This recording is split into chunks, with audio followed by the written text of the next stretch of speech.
بسم الله الرحمن الرحيم اقرأ باسم ربك الذي خلق.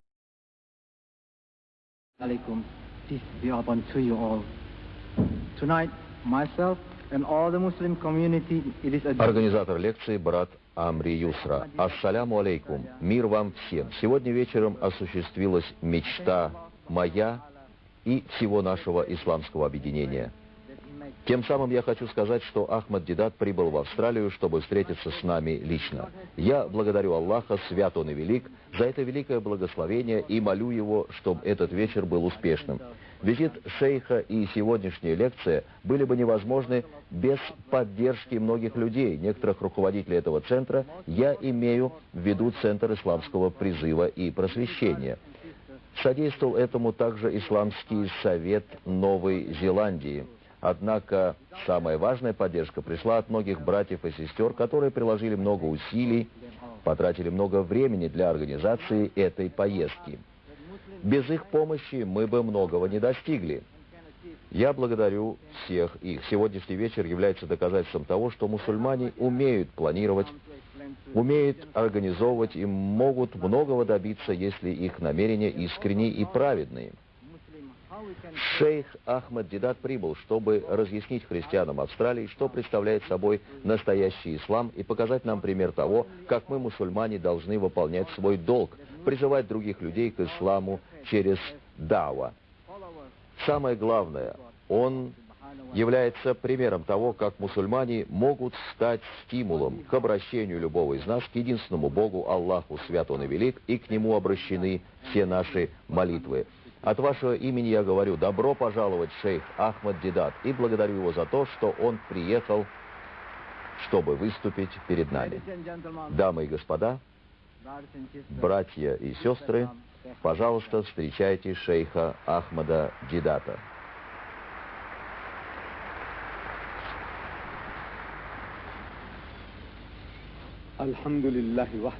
Хвала единственному Аллаху, мир и молитвы пророку, после которого не будет других пророков. О Аллах, который открывает все двери, который создал все, который помогает заблудшим. К Тебе обращаюсь, о Господин миров, полагаюсь на Аллаха в решении моих дел, ведь Аллах мудрейший из творцов. Господин председатель, дорогие братья и сестры, сегодняшняя лекция называется «Христос в исламе». Еще в самом начале, когда я сформулировал предмет своего выступления в Дурбане и выбрал местом для его проведения этот Сити-холл, начал рекламу предстоящей лекции, это вызвало оцепенение и даже страх среди христиан в моей стране. Им показалось, что кто-то явился сюда, чтобы изобрести другого Христа. Поэтому в самом начале своего выступления здесь я хочу заверить этих христиан, что у нас, мусульман, нет другого Христа. Есть только один Христос, Иисус Христос.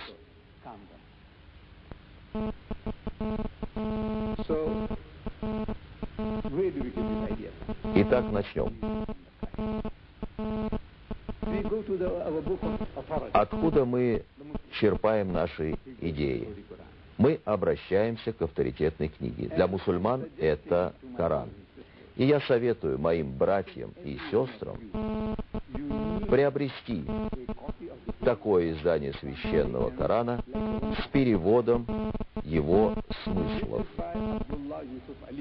Это издание под редакцией Абдаллы Юсефа Али.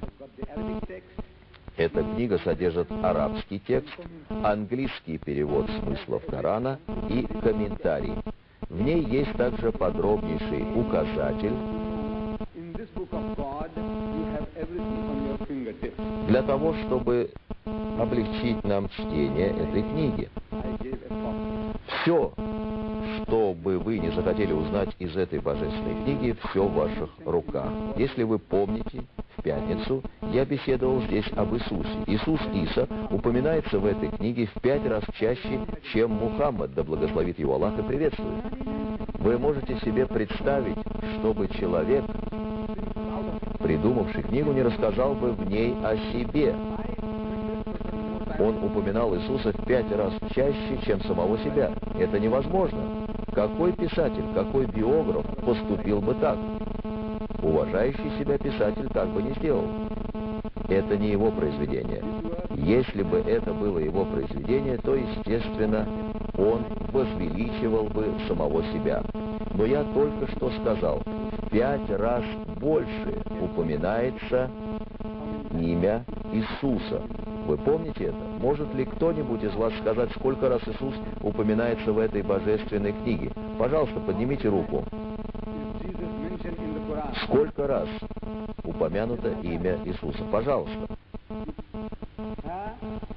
Сколько?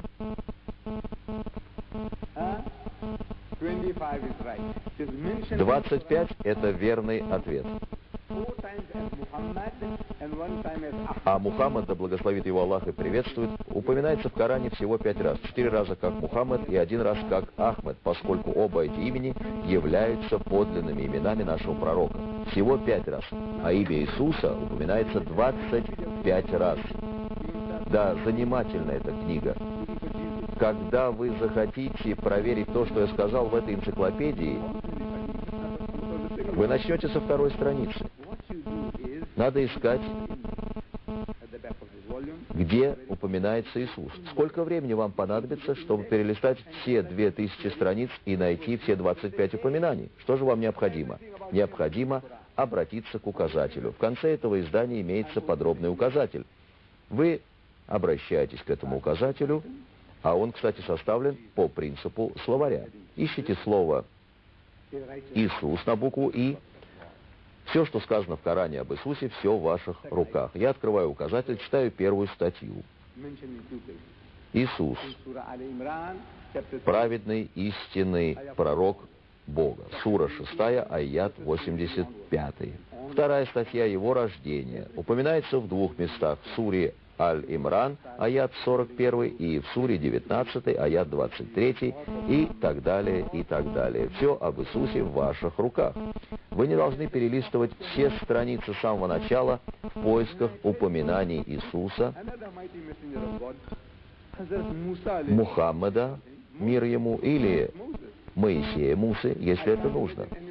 Вы будете потрясены, если я скажу вам, что другой посланник Бога, Муса, Моисей, мир ему, святой пророк Муса, я не могу представить себе, что кто-то угадает, сколько раз он упоминается в этой книге.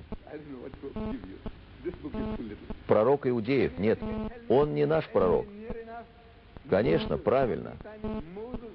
Пророк иудеев. Но сколько раз Моисей, Муса, упоминается в этой книге? Кто-нибудь может мне сказать, сколько раз Моисей упоминается в этой книге? Сколько? 52. Нет, это не так. Я дам вам этот Коран в конце лекции, если вы скажете мне хотя бы количество десятков. Забудьте про точное число. Пожалуйста, не кричите, поднимите руку. Сколько? 100 раз? Пожалуйста.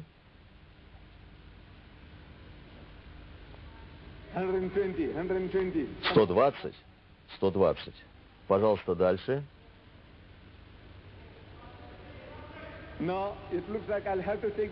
Нет, похоже, мне придется вернуться домой в Южную Африку с этой книгой.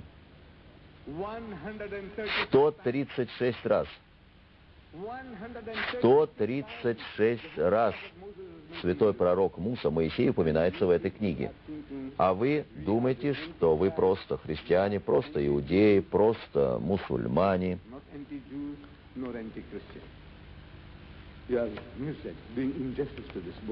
Я советую вам приобрести эту книгу, независимо от того, являетесь ли вы мусульманами или нет. Вам это нужно. Христианам я скажу, даже если вы хотите бороться с мусульманами, вам нужна эта книга.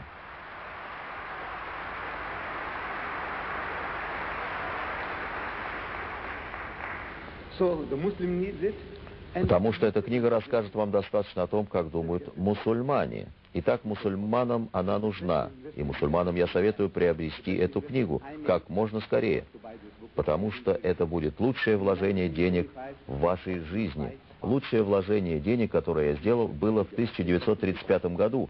Тогда это стоило мне 5 фунтов. Извините, я преувеличил. Это обошлось мне в 2 фунта 10 шиллингов. Это была половина моей месячной зарплаты. Я получал 5 фунтов в месяц, и я заплатил 2 фунта и 10 шиллингов за эту книгу. И я не жалею, клянусь Аллахом, я не жалею. Это изменило всю мою жизнь, и все, что я делаю сейчас, благодаря чтению этой книги. Сделайте так же. Дорогие братья и сестры, я советую вам приобрести эту книгу и посмотреть, что в ней написано о Христе, о Его рождении, в аятах этого священного Корана. Молодой человек-переводчик прочел нам перевод, но для того, чтобы вы обратили внимание на то, что вы, возможно, пропустили, я повторю это вам, и я рекомендую вам еще раз взять эту книгу, найти в ней аяты, посвященные Иисусу, и выучить их наизусть по-арабски. Во имя Аллаха, милостивого, милосердного. И вот сказали ангелы о Марьям: ведь Аллах избрал тебя и очистил тебя, и выбрал тебя среди женщин миров. Мария, мать Иисуса, описана в Коране как женщина, избранная из женщин всех народов. И я хочу сказать, что такой высокой чести, оказанной Марии, матери Иисуса, вы не найдете даже в христианской Библии по отношению к протестантской или римско-католической деве. У меня есть эти книги, вы никогда не найдете в них ничего подобного. Я продолжаю. «О, Мария, благоговей перед Твоим Господом и поди ниц, и поклоняйся с поклоняющимися». Это из рассказов о сокровенном, который мы открываем Тебе. Запоминайте значение этих аятов шаг за шагом. Что это даст вам? Благословение, благословение. Знаете ли вы, что каждый раз, когда вы обращаетесь к стихам Корана, с каждой буквой, прочитанной в нем, мы получаем десятки и десятки саваб, благословений. Когда мы произносим алиф, лям, мим, это буквы, это не слова. Наш пророк сказал, что это 3 буквы. Алиф отдельно, лям отдельно, мим отдельно. Это начало суры Аль-Бакара, корова. Алиф, лям, мим. Так вот, когда вы произносите алиф, лям, мим, от каждой буквы вы получаете 10, 10, 10 саваб, благословений, вознаграждений от Аллаха. Когда вы говорите «Бисмилляхи рахмани рахим», во имя Аллаха милостивого, милосердного, то если вы подсчитаете количество букв, а их 19, вы получите 190 саваб, благословений. Всякий раз, когда любой из вас слышит эти слова, вы получаете по 190 благословений. Я получаю 19, а каждый из вас 190. Это единственная сделка, которую вы можете заключить с Ним, с Аллахом, считать ваши добрые дела в судный день. Вы не можете их сосчитать, Аллах может. И, иншаллах, Аллах воздаст вам.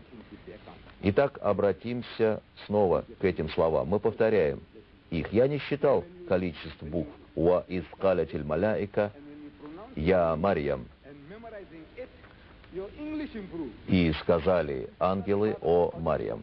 Пусть Аллах считает, это дело Аллаха, благословение, благословение. Когда вы повторяете эти слова, когда вы произносите их и запоминаете их значение, то ваш английский язык обогащается, поскольку эти слова не из вашего повседневного словаря. И вот, о Марьям, Аллах избрал тебя, очистил тебя и избрал тебя перед женщинами миров. Это все благословение. Найдите возможность попрактиковаться в этом, в таком океане христианства, в такой стране, как моя Южная Африка. Это океан христианства. Наши фермеры, служащие, работодатели, наши соседи, все они христиане. И у вас есть прекрасная возможность, ваши соседи, я обращаюсь сейчас к моим сестрам, ваши соседки, христианки, присмотритесь к ним, Каждый день при встрече вы говорите «доброе утро», «добрый день», «добрый вечер». Прежде чем уйти, пригласите их в гости на чашку чая. Скажите им: «Мария» или «Элизабет, зайдите к нам на чашечку чаю». Приходите вместе с детьми. Что же касается чая, это не развлечение для нас. Никто не умеет так приготовить чай, как мы. Вы можете себе представить, что наши малайцы в Южной Африке пьют чай с утра до вечера. Я не знаю, известно ли это вам. У вас есть собственный опыт. Вы мусульманки из Индонезии, из Малайзии, из Бангладеш, из Ливана с вашими сладостями. У каждой из вас есть ваши особые национальные блюда. Приготовьте ваши особые блюда, угостите их, и вы увидите, как завоюете их расположение. Я скажу вам, что мой народ Южной Африки с нашей кухней завоевал и европейцев, и африканцев, и мулатов, и других выходцев из Индии. Вы знаете, блюдо нашей кухни отличается по вкусу от блюд традиционной индийской кухни. Перед нашими блюдами невозможно устоять. Вы завоюете их сердца этим. Нет короче пути к сердцу человека, чем через его желудок. Да, я говорю совершенно серьезно. Нет короче пути. Я хочу рассказать вам сейчас об опыте нашего пророка, да благословит его Аллах и приветствует. Вот, например, что он говорил. Об этом никто не говорил, но я хочу вам рассказать. Проделайте такое упражнение. Пригласите в гости вашу соседку и во время чаепития скажите: «Сестра, ты когда-нибудь видела Коран?» Она скажет: «Нет». «Не хочешь ли ты посмотреть эту книгу?» Она спросит: «А там есть перевод?» Конечно, есть. Никто не скажет: «Нет, не хочу». Позитивное поведение – это свойство человеческой натуры. Покажите ей Коран, откройте 3-ю суру, 42-й аят, и если вы умеете читать по-арабски, читайте ей по-арабски. Вы не представляете, что может сделать арабский язык с этими словами Аллаха. Они потрясают людей своей искренностью и полной гармонией. Они будоражат людей. При словах Аллаха, которые я цитировал из Корана, у самых чувствительных людей на глазах появлялись слезы. Я видел это, особенно у представителей римско-католической конфессии. Читайте им Коран. «Бисмилляхир рахманир рахим». «Ва искалятиль маляика я Марьям». Потом переведите им это. Пусть они послушают. И таким образом вы завоюете их расположение. Предрассудки, заблуждения их жизни превратятся в ничто. Вы не добьетесь этого чашкой чая или деньгами, но поделитесь этим с ними. Скажите им: вот что говорится в Коране об Иисусе, который был одним из важнейших посланников Бога. Мы, мусульмане, верим в его чудесное рождение, и аяты, которые были прочитаны мной, рассказывают об этом чуде. У меня был похожий случай в 1977 году. Тогда я собирался посетить Индонезию, я там еще не был. Меня пригласил мой индонезийский брат. Еще в 1977 году я хотел поехать в Индонезию, исламское государство, но до сих пор не смог сделать этого. Надо сказать, что у меня есть такой принцип. Прежде чем поехать в другую страну, я должен немного овладеть ее национальным языком. Это мое увлечение, я даже одержим этим. Я могу предложить вам поговорить на совершенно разных языках. Вы мне не верите? Что бы вы хотели услышать? Английский, испанский, французский, суданский. Суданский — это язык динка. Джонкара, суахили, английский, африканс, зулу. Что еще? Иврит. Какой еще язык? Индонезийский. Я хотел почитать индонезийскую Библию, то есть Библию на индонезийском языке, овладеть немного этим языком. И так я пошел в библейский дом в Дурбане. Вы знаете, в любом городе Южной Африки есть такой дом или библиотека, где можно найти Библию на самых разных языках. Я хотел отыскать перевод Библии на индонезийский язык. Так как я не смог найти ее в моем городе, я поехал в Йоханнесбург и пришел там в библейский дом. Начал искать Библию на индонезийском языке. Я нашел ее. Я увидел на стеллаже среди других книг Новый Завет на греческом языке с параллельным английским переводом, как в этом издании Корана. Я взял в руки эту книгу, стал ее перелистывать и заметил, что служитель этого библейского дома наблюдает за мной. В такой белой шапочке, с бородой. Наверное, он подумал, что этот человек делает с такой дорогой книгой. А это было очень дорогое издание с параллельным английским переводом Нового Завета. Он подошел ко мне, он сказал «Доброе утро», я ответил «Доброе утро». Он спросил, чем вас заинтересовала эта книга. Я ответил, что сопоставляю различные религии и хотел бы узнать, насколько то, что написано в этом Новом Завете, соответствует моим убеждениям. Он нашел во мне интересного собеседника и пригласил меня на чашку чая. Я сказал, что не откажусь. Итак, он пригласил меня в свой офис. Я сказал ему, вы знаете, мы верим в Иисуса. Это заявление очень его удивило. А надо сказать, что все смотрители библейских домов Южной Африки очень уважаемые пожилые люди. Этот был, скорее всего, пенсионером, бывшим зубным врачом.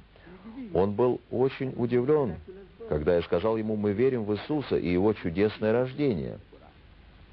И далее я начал читать ему аяты из Священного Корана. А затем сказал, вот видите, мы верим в это. Так написано в Коране. Он воскликнул, но ведь то же самое написано и в моей книге. Ну что вы теперь скажете? Что сказал Бог о Марии, матери Иисуса, в Священном Коране? Она сказала, «Калят Рабби, ана якуну ли валядун, валем ямсасни башарун». О, Господи, откуда будет у меня ребенок, когда меня не касался ни один мужчина? И так он ответил, «Каля казелика Аллах яхлюку ма яша, инкада амран, фа иннама якулю леху кун фаякун». Мой собеседник воскликнул, но ведь то же самое написано и в моей книге. Я сказал, конечно, это же очевидно, что это одно и то же. Если вы посмотрите внимательно, то заметите, что моя дева и ваша дева – это как мел и сыр. Вы знаете эту шутку о меле и сыре? Вы можете объяснить, чем отличается мел от сыра? Канадцы, например, сразу же понимали меня. Как только я приводил им это сравнение, они смеялись. Когда мы, англоязычные южноафриканцы, используем такое выражение, то нам всем понятен его смысл. Хотя мел и сыр внешне очень похожи, но вы же не можете съесть мел. Вы будете есть сыр, понятно? Я думаю, что вы поняли меня. И смысл сравнения мела с сыром. Итак, мой собеседник спросил, как это так? И я ответил ему, как вы знаете, в Священной Библии в Откровении Святого Луки сказано, что когда благая весть пришла к Марии, матери Иисуса, о рождении Святого Сына, она сказала, как такое может случиться, когда я не знаю ни одного мужчины. В библейском языке слово «know» означает «знать», имеет значение половых отношений. Это не означает, что она не была знакома со своим отцом, дядей или соседом и так далее. Слово «знать» в Библии несет значение половых сексуальных отношений. В Коране же сказано, ни один мужчина не прикасался ко мне, что также подразумевает половой контакт. Но обратите внимание на следующее. В Святой Библии в ответ на удивленный вопрос Марии к ней спускается Святой Дух. Я процитирую вам из Библии. Слушайте. Святой Дух не зайдет на тебя, и сила Всевышнего осенит тебя. А теперь представьте себе такую картину. Святой Дух – это отдельная личность, как говорят христиане. Отдельная. Отец и Сын также отдельные личности. Но это не три отдельных личности, а только одно целое, одно единое целое. Я думаю, вы слышали это выражение раньше. Но этот Святой Дух – это личность. Как он снизошел на Марию? Как он это сделал? Как мужчина на женщину? Как бык на корову? Как? Все это покрыто мраком. Мы не можем себе представить, как это произошло. Как прекрасно это чудо. Конечно, это чудо. Но слова, которые использовали для его описания, не конкретные. В Коране сказано «Ваизакада амран фаиннама якулю леху кун фаякун».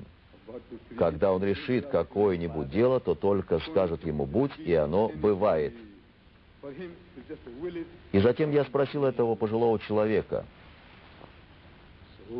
Обе эти девы описаны примерно одинаково. Обе получили одинаковое послание от Бога, но одно из них было более чудесным, другое совершенно другим. Так какой же из этих рассказов вы предпочли бы предложить своей дочери?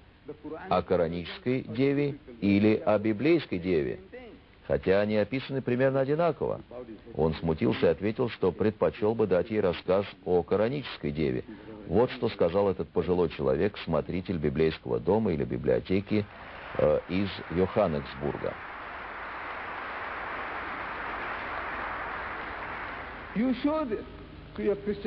Расскажите об этом своим христианским друзьям, соседям, вашим работникам и работодателям, и вы увидите, что произойдет. Если они найдут это интересным для себя, то можно предложить еще несколько убедительных примеров из Корана.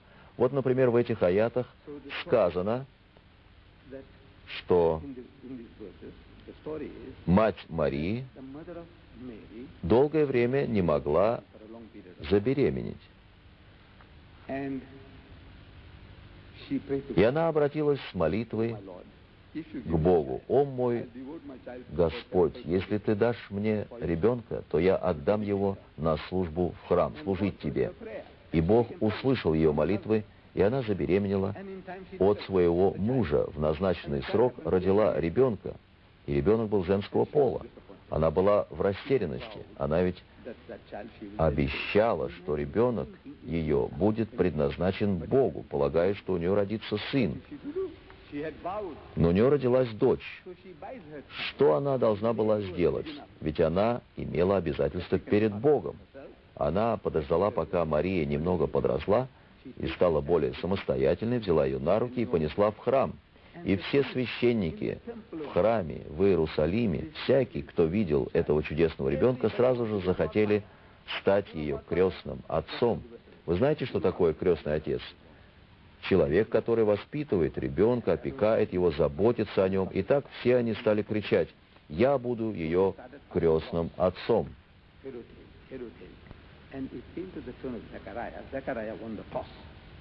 Нет, я буду ее крестным отцом. Итак, между ними был спор. И чтобы разрешить этот спор, они бросили жребий. И пророку Закарию выпал жребий. Он бросил трость дальше всех. Коран говорит: «Ты, Мухаммад, не был при них, когда они бросали свои письменные трости.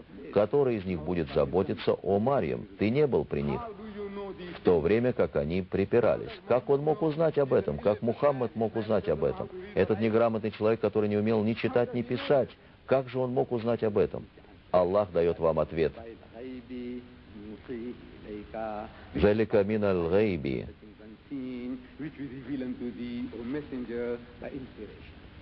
«Нухихи илейка». Это из рассказов о сокровенном, который мы тебе открываем. Вот откуда он получил это знание о Марии, матери Иисуса, женщине, выбранной из женщин всех народов. Он не был обучен, и он знал, что было еще за 3000 лет до прихода на землю Иисуса. Был Ибрагим, муж двух жен, Сары и Агари. Мы, говорят евреи, произошли от потомков Сары, ее сына, от Ибрагима, которого звали Исаак, его потомков Якова, Иуды и так далее, и так далее. Все племена Израиля — это все евреи, избранный народ, берущий начало своей славной истории от Исаака. Исмаил, сын Агари или Хаджры, первый сын Ибрагима, положил начало арабам. Они двоюродные братья. Отец Ибрагим, Ибраам, это отец как евреев, так и арабов. И в еврейской литературе арабов называют агариты. От имени Агарь, Хаджа, а ислам агаризмом. Так назвали нас наши двоюродные братья. И этот человек, Мухаммад, возносит хвалу им, евреям. В это невозможно поверить, чтобы Мухаммад написал эту книгу. Это глупо. Клянусь Аллахом, это глупо.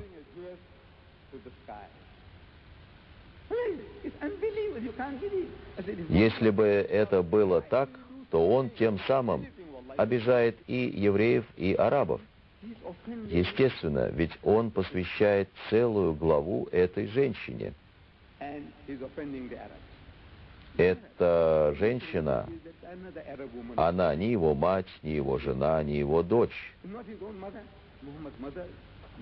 А мы верим, что его дочь Фатима будет во главе женщин, входящих в рай. Но даже ее имя не упоминается в этой книге. Имя его матери не упоминается, ни одного имени из его жен не упоминается. Удивительная эта книга. Так что те люди, которым вы предложите ее, будут растеряны, если они захотят узнать из нее историю семьи Мухаммада, имя его отца. Его нет здесь. Как он был рожден, этого здесь нет. Кто был его отец? Кто была его мать? Где он родился? Где умер? Ничего такого вы не найдете здесь. Почему? Почему благая весть о рождении Иисуса описана в Коране в 2 местах, а о рождении Мухаммада не написано ни слова? Имя Мухаммада упоминается в Коране 5 раз, а Иисуса 25 раз. Моисея, Мусы, 136 раз. Это очень интересная книга. Западные ученые пытались найти в ней слова типа «когда-то», «давным-давно», ведь в их книгах часто используются подобные выражения. «Давным-давно», «когда-то», «давно». В этой книге нет таких слов «давным-давно». Это очень конкретная книга. Вот для чего вам пригодится указатель. И этой лекции, мои дорогие братья и сестры, я ставлю цель открыть для вас мир интереснейшего чтения. Приобретите это издание как можно скорее. Итак, мы, мусульмане, верим, что Иисус один из величайших посланников Аллаха. Посланник из посланников. В аятах, вышеупомянутых, сказано «Искалятиль маляикату я Марьям». И вот сказали ангелы: «О Мария, инна Аллаха юбашируки бикалиматин мингу». «О Мария, вот Аллах радует тебя вестью о слове от Него».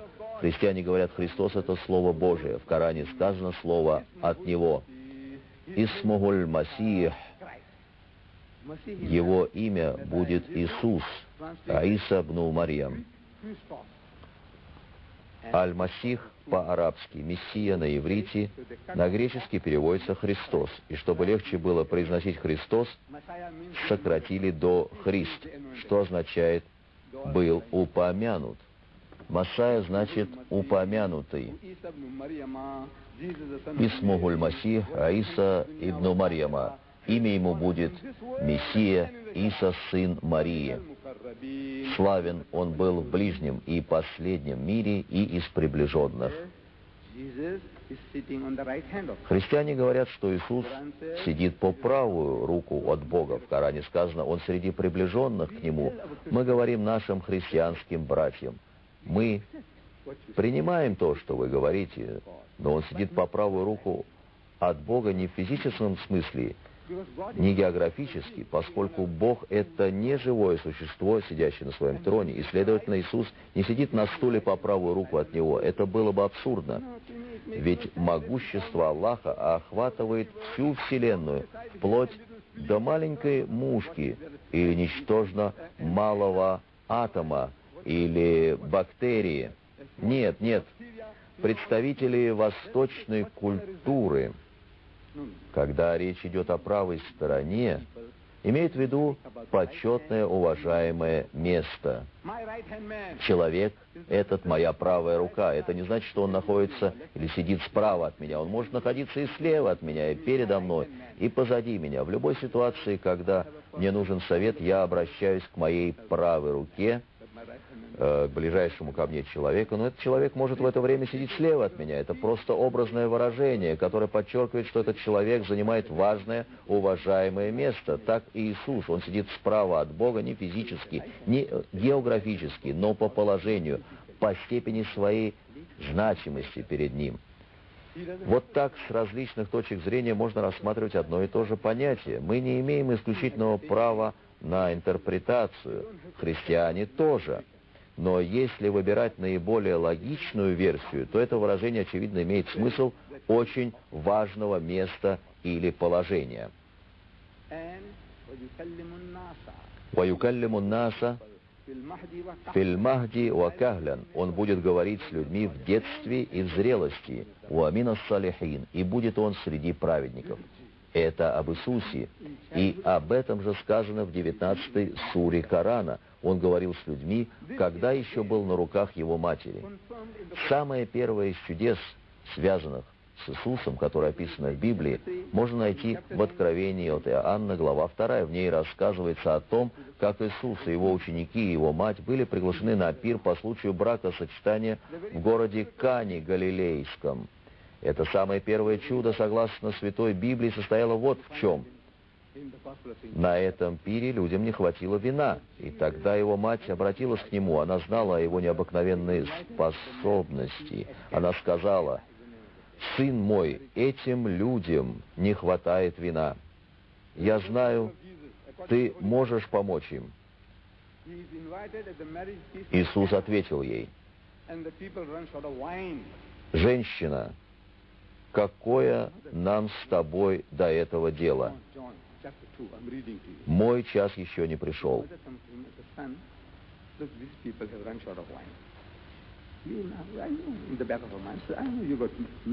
Итак, я еще раз повторяю.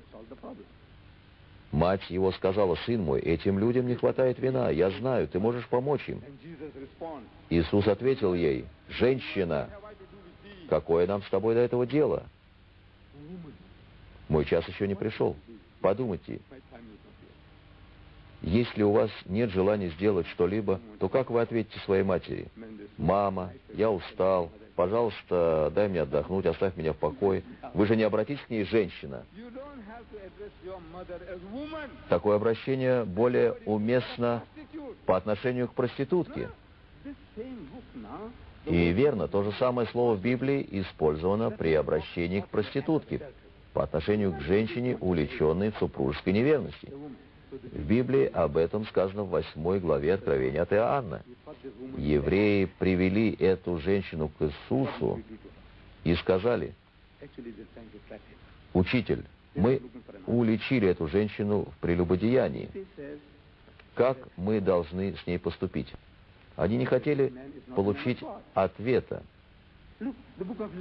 Это была ловушка, приготовленная для Иисуса. Ведь если он скажет отпустить ее, то они будут говорить: «Нет, этот человек не от Бога». Посмотрите книгу Левит. И в Торе было сказано, что оба участника прелюбодеяния, мужчина и женщина, должны быть наказаны забрасыванием камнями до смерти. Если он Мессия, он не скажет отпустить ее.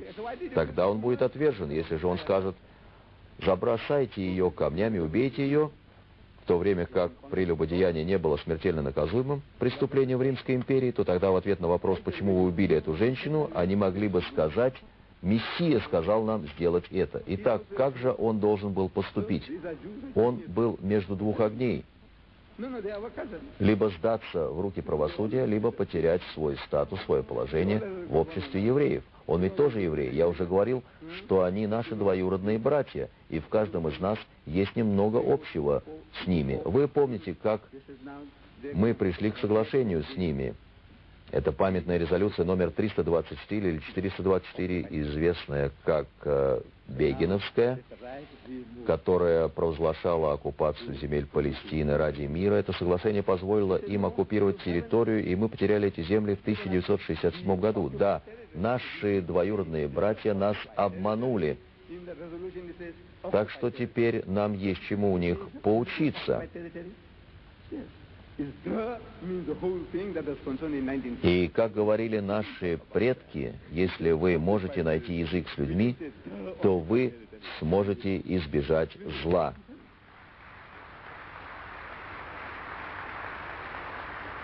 No, they beat us. They beat us. Our cousins, Allah has gifted them. See, we have to learn now something from them to counteract their machinations. Мы еще не нашли общий язык, ведь в действительности война с евреями еще продолжается. Итак, о чем я говорил? Я потерял нить своего рассказа. Кстати, в пятницу у нас была здесь встреча, на которой мы обсуждали эту тему.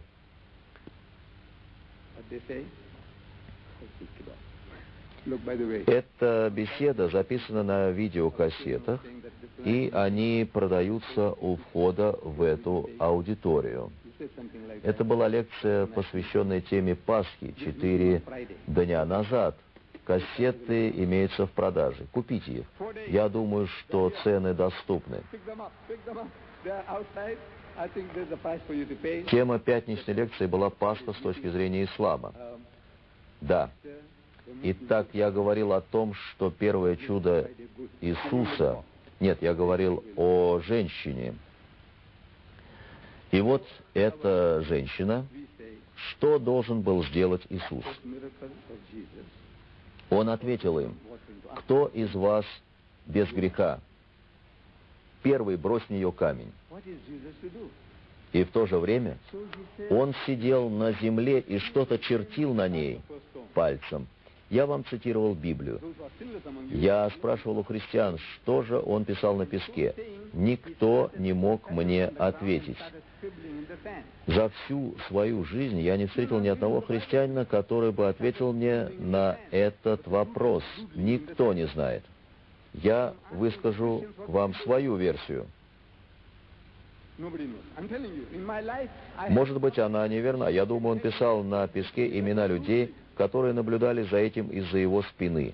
I'm telling you, you ask any Christian. Ведь природная черта человека — любопытство. Если мы видим, что кто-то что-то пишет, то мы хотим узнать, что же он пишет.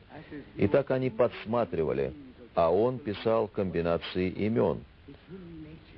Вот человек, стоящий за мной по имени Иоанн.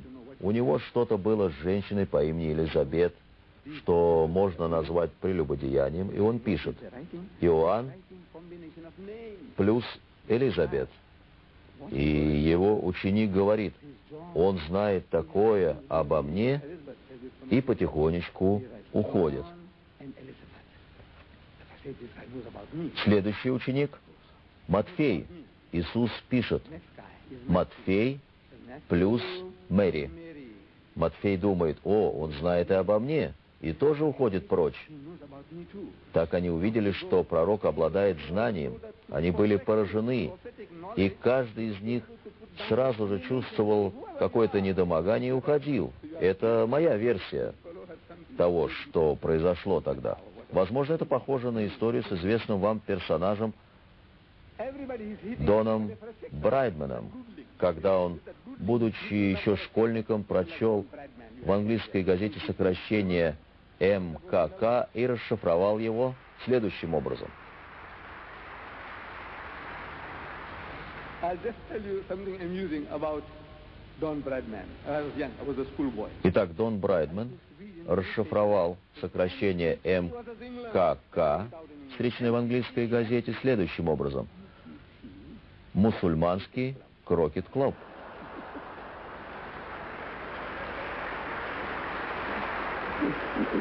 No, by God, look. Да нет, я не умничаю, я просто хотел позабавить вас немного. Australia and all that I knew nothing about. Итак, Иисус I'm reading Don Bradman.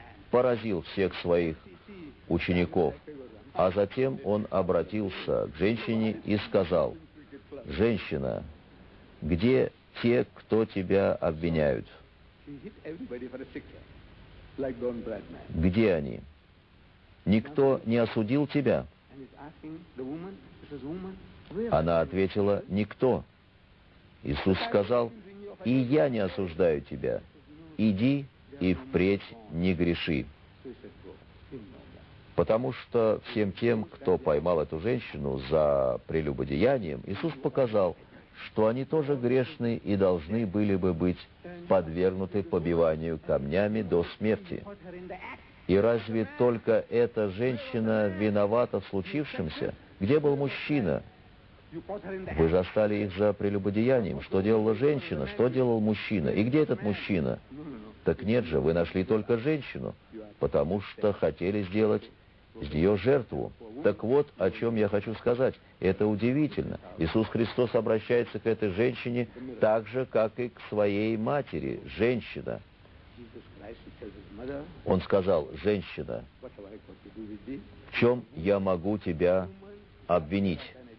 Same word what he uses for his mother. Как это отвратительно. Одно и то же обращение он использовал и по отношению к проститутке, и по отношению к собственной матери. Titles for your mother in your Я имею в виду, разве у евреев в языке нет слова «мама», по-арабски «мама», «ум», same thing in Hebrew. то же самое в иврите, по-английски «мазар», «мать», по-урду «ма», на языке яфриканс, «ма», на языке хаус, «амма».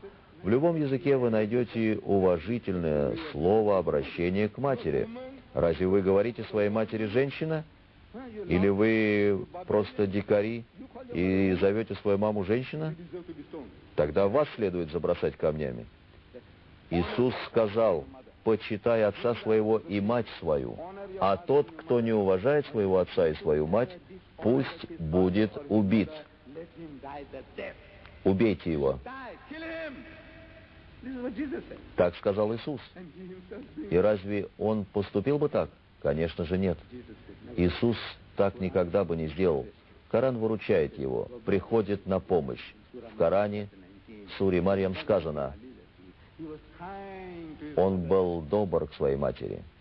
and not overbearing or miserable. Он не был грубым и жестоким. Я не знаю, кто приписал в Библии ему эти слова и зачем. Итак, поскольку он относился с уважением к своей матери, то в ответ на ее просьбу он превратил воду в вино, Water into wine.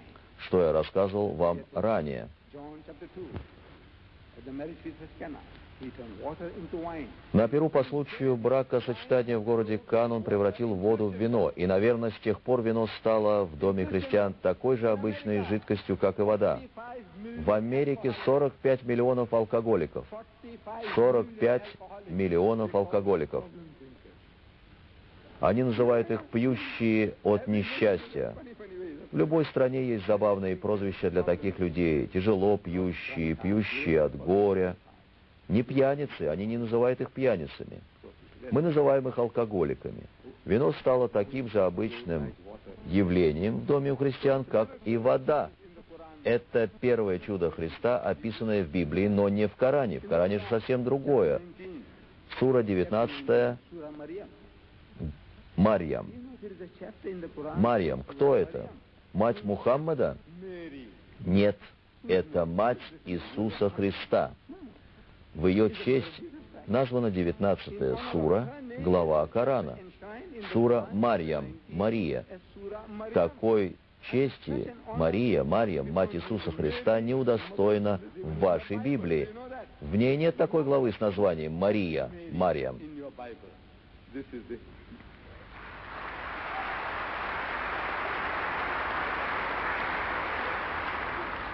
This is the King James Version. The prophet Вот said, издание протестантской Библии под редакцией Кен Джеймса, 66 книг, их заглавия «Бытие», «Исход», «Левит», «Числа» и так далее, и так далее. Затем Евангелия от Матфея, от Луки, Mary is not от Марка, от Иоанна, послания апостола Петра и так далее. И ни одна из них не называется Мария. То же самое в римско-католической Библии. Нет ни одной книги, в которой бы была глава Мария. В Коране же есть такая глава, она называется Мария, это сура Марьям.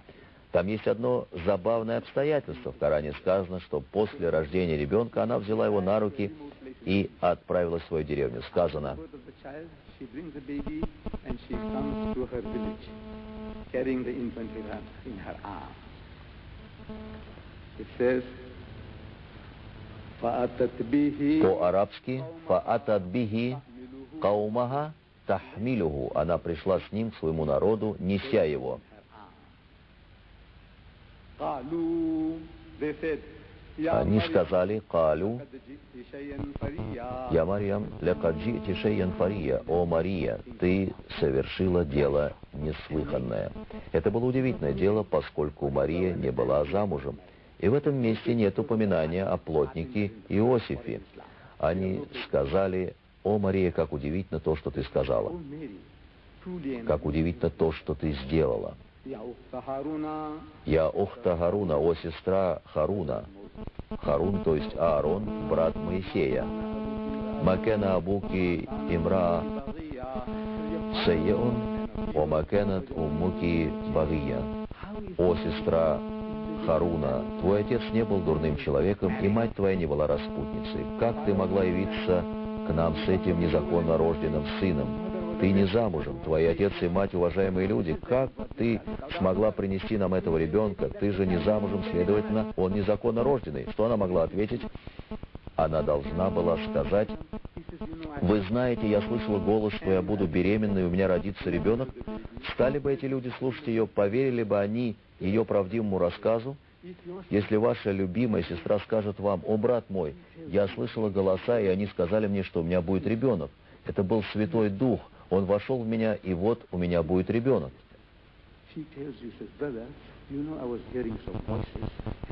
Неужели вы поверите этим словам?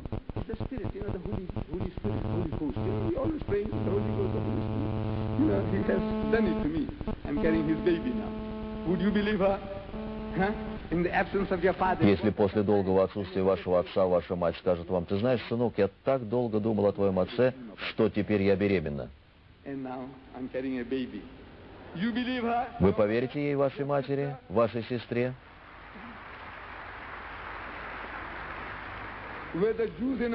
Разве были готовы евреи принять такое объяснение от Марии? Нет. Что она должна была сделать? В Коране сказано: «Фаашарат илейхи», она обратилась к нему, к младенцу, она сказала: спросите у ребенка, потому что она знала, что это необыкновенный ребенок.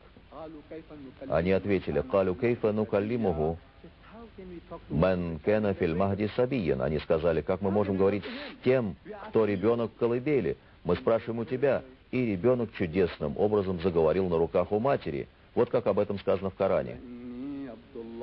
«Каля инни Абдулла, я раб Аллаха. Атаниль китаба», он дал мне Писание. «Уаджааляни набиян», и сделал меня пророком.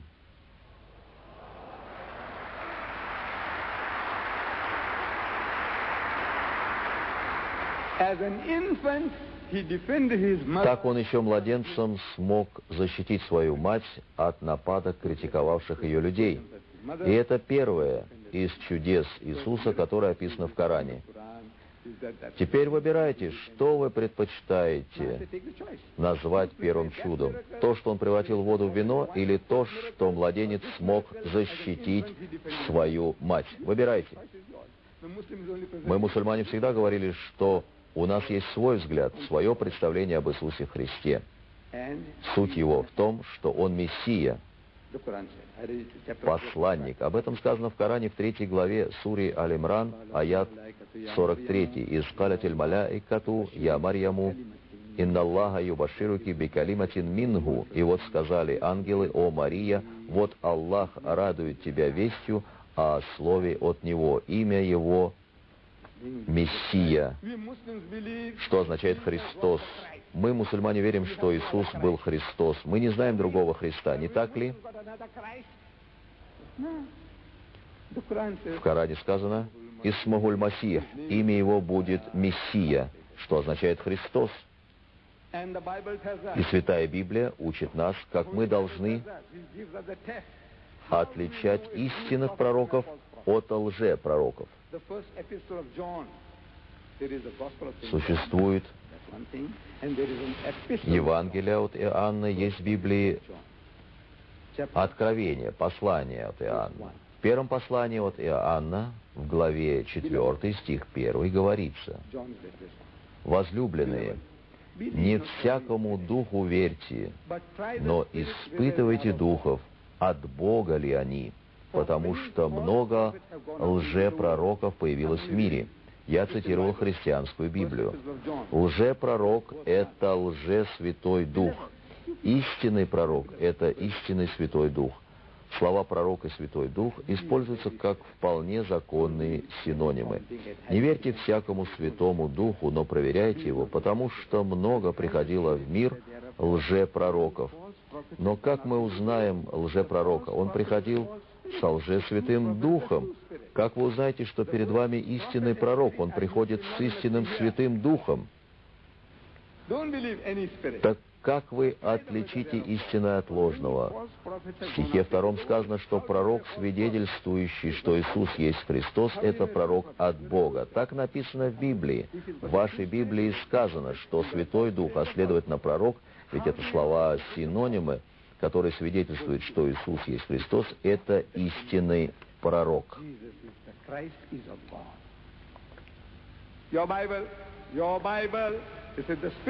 Так сказано в вашей Библии. Я еще раз повторяю, что Святой Дух, а следовательно пророк, который свидетельствует, что Иисус есть Христос, это истинный пророк. Но я хочу спросить у вас, почему же вы не хотите проверить таким же образом и Мухаммада?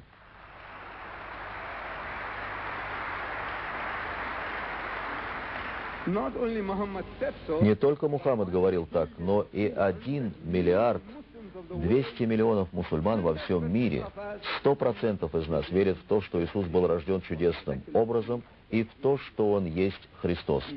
Он принял смерть согласно повелению Аллаха, и Он будет воскрешен по обещанию Аллаха. Вот какой смысл, какое значение вкладываем мы в понятие Христос. И что же мы должны делать? Мы должны объяснять христианам, должны просвещать их, но прежде мы должны сами многое узнать.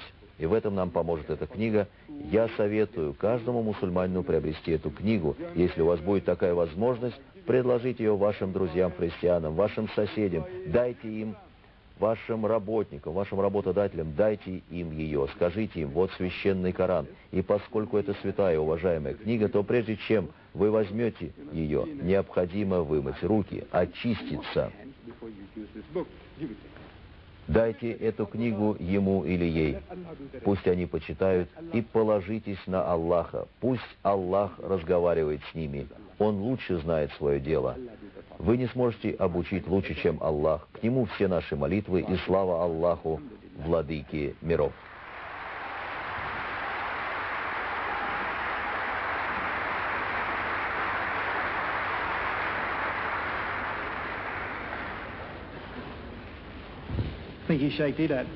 Я благодарю шейха Дидата. Сейчас пришло время вопросов. Пожалуйста, будьте кратки. Я только хочу вам объяснить простые правила. Для сестер имеется микрофон вон там. Если вы будете проходить вблизи от сцены, то будьте, пожалуйста, осторожны, так как здесь есть несколько проводов. С другой стороны, есть микрофон, предназначенный для мужчин. Вы обращаетесь с вопросом ко мне или к председателю, к шейху. Мы ждем ваших вопросов, мы готовы отвечать на них и надеемся, что христиане тоже будут задавать вопросы, потому что это выступление адресовано в некоторой степени и к ним. Я уверен, что у вас есть вопросы. Задавая вопросы, постарайтесь, пожалуйста, уложиться в несколько минут. Если каждый из вас будет коротко формулировать свои вопросы, то, я надеюсь, иншаллах, мы сможем ответить сегодня вечером на все ваши вопросы. Итак, лекция окончилась, и мы должны дать возможность выступить здесь следующему лектору, брату Сэму Чайкуну. Вы можете это проверить, он уже ждет своей очереди за дверью.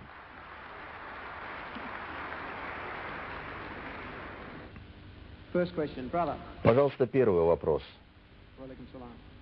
Ассаляму алейкум. Ва алейкум ассалям. Поближе к микрофону, пожалуйста. Мое имя Ибрагим Фахми. Я хотел бы спросить шейха Ахмада Дидата, как вы поживаете? Это мой личный вопрос. Все нормально, спасибо. Мой знакомый австралиец спросил меня, необходимо ли ему сначала выучить арабский язык, прежде чем он сможет читать Коран.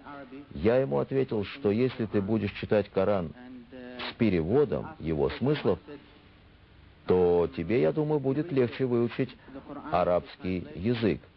Но я хотел бы услышать ваш ответ, потому что, мне кажется, я не смог достаточно хорошо и убедительно ответить на этот же вопрос. Спасибо.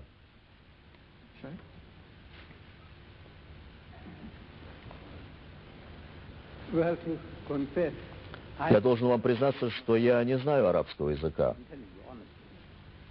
Честно говоря, я знаю только несколько слов по-арабски. Когда я нахожусь среди арабов, и мне хочется пить, то я говорю им «ма» или «моя» или «май». Я знаю, что это слово значит «вода», но я не могу сказать такую фразу «не могли ли вы дать мне стакан воды». Я просто говорю «ма», «май», и мои друзья знают и понимают, что я хочу воды.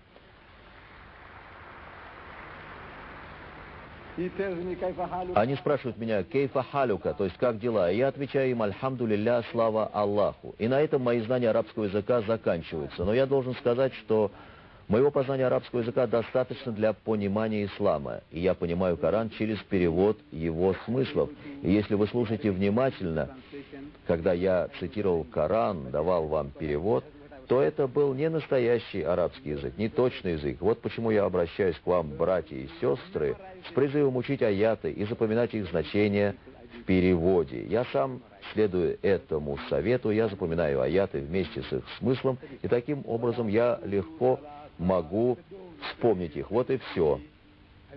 «Воля такулю саляса», не говори троица. Я не знаю арабского языка, но я знаю смысл. Будет лучше для вас остановиться. Ведь Аллах, Он единый Бог, и твой Аллах один Аллах, говорит по-арабски. Не три в одном. No, I'm bluffing my way through. Please be kind to me.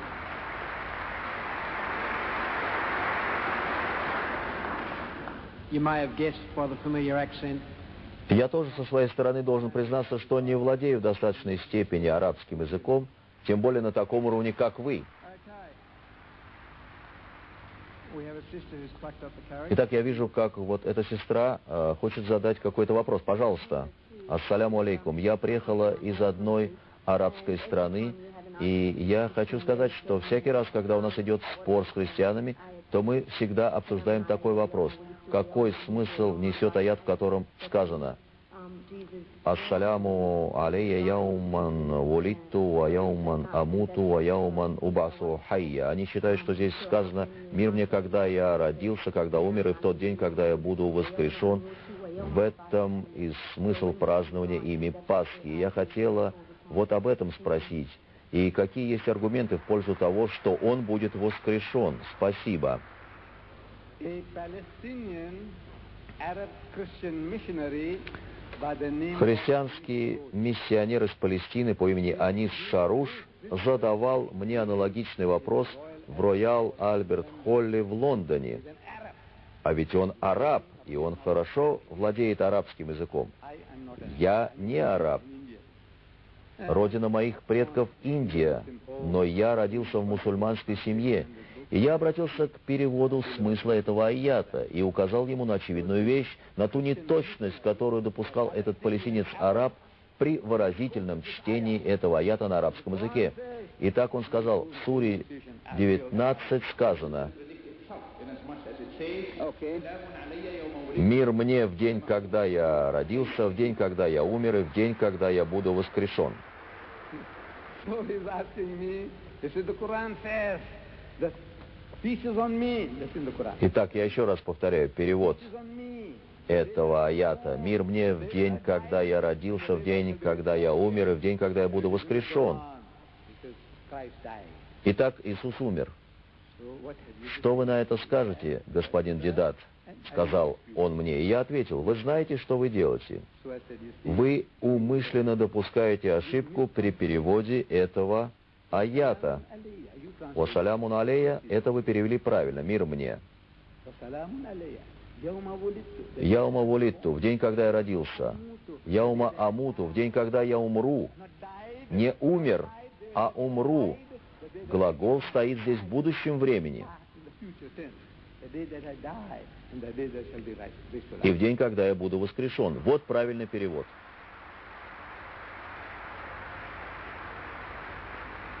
That is the correct translation. Так правильно надо переводить этот аят. Thank you, sister. My question's been answered. Спасибо вам за вопрос, сестра.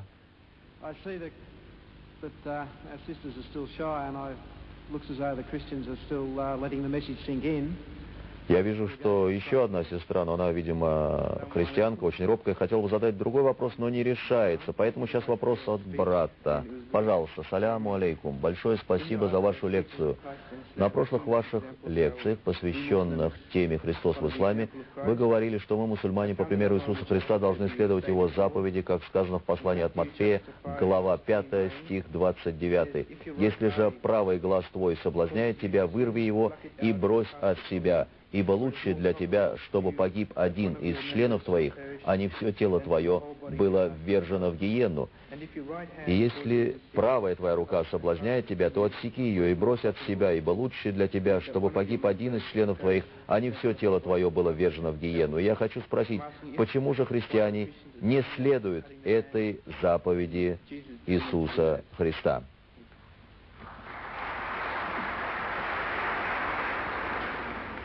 You see, my brother, my son. Брат мой, сын мой, христиане не верят в действительности, что Библия – это божественное слово. Для них это не более чем мистификация. Христиане не готовы к исполнению всех тех заповедей, о которых говорит Иисус. Пусть даже эти слова обидят кого-то из них, и пусть это прозвучит даже оскорбительно для кого-то из них. Они не верят по-настоящему. Мы знаем, что в Америке сегодня имеется на 500 миллионов долларов судебных исков к священникам, изнасиловавшим детей в церкви, и по прогнозам к концу века сумма этих исков возрастет до $1 миллиарда. Этим примером я только хочу показать, что их вера не искренняя, ведь они понимают, что совершают тяжкий грех. Но я хочу еще привести один стих, который предшествует вашему примеру из Евангелия от Матфея. А я говорю вам, что всякий, кто смотрит на женщину с вожделением, уже прелюбодействовал с ней в сердце своем.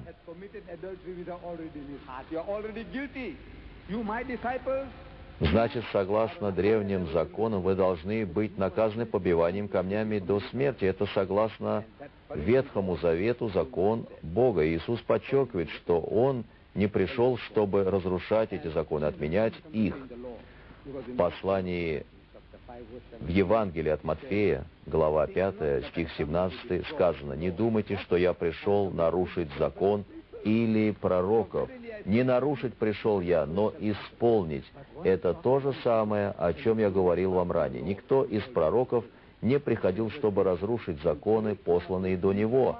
Так где же они, эти последователи Христа, которые следуют Его 10 заповедям? Наверное, во всем мире вы не найдете ни одного такого христианина. Они отвергают эти заповеди во вселенском масштабе. Они не хотят быть связанными законом и говорят, что надеются на милость, на снисхождение. Но тогда, в соответствии со словами Иисуса, их заявление – это полнейший бред, потому что если они не выполняют хотя бы одну из этих заповедей, значит, они не следуют за Иисусом, который сказал, что всякий, не выполняющий эти заповеди, он не со мной, он следует за мной. Он говорил: вы должны в жизни брать пример с меня. Если вы видите, что я молюсь, значит, и вы должны молиться. Если вы видите, что я избегаю чего-то, то и вы должны этого избегать. Так нет же, вы не выполняете этих заповедей. Получается, что мы, мусульмане, более христиане, чем вы, потому что следуем заповедям Иисуса Христа. Может быть, кто-то из христиан скажет, что это просто нападки на них, но приведите им примеры такие, как я вам привел. Спросите у них, что происходит в различных ветвях христианства на Западе, например, в англиканской церкви, какие нарушения закона, какие новые уставы они придумают для регламентации поведения викариев, своих священнослужителей, так называемые 10 новых заповедей. Их список есть у меня в номере гостиницы. В первом пункте этих правил сказано, что эти священники не должны развлекаться с молодыми женщинами поздно вечером.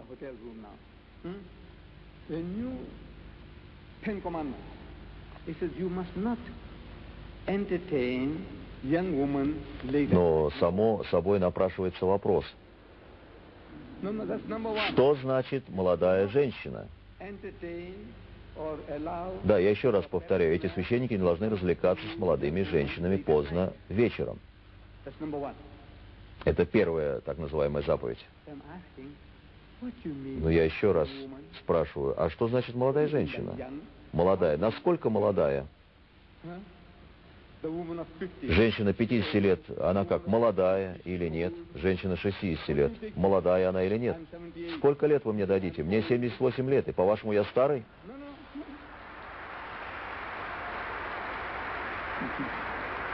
No, honestly speaking, honestly. Откровенно говоря, мне 78, а моей жене 75. Но мы не чувствуем себя стариками. I tell my wife, И когда я шутя говорю ей, я уже не молодой, и ты тоже, давай я приглашу какую-нибудь девушку, чтобы она помогала тебе по дому, то моя жена отвечает, я убью ее. let me get somebody young to help you. She says, I'll kill her. I said, no. Я говорю ей тогда, нет, ведь это не ее вина, я хочу привести ее в дом, чтобы она помогала тебе. Она отвечает, я убью ее. Я говорю, но почему? Ведь если наказывать, то наказывайте меня. I'm bringing her. Ведь я хочу привести ее в дом. Она говорит, я убью ее. I said, I can't. А я не хочу, чтобы у меня в доме жил убийца, и я доволен своей жизнью. Как определить?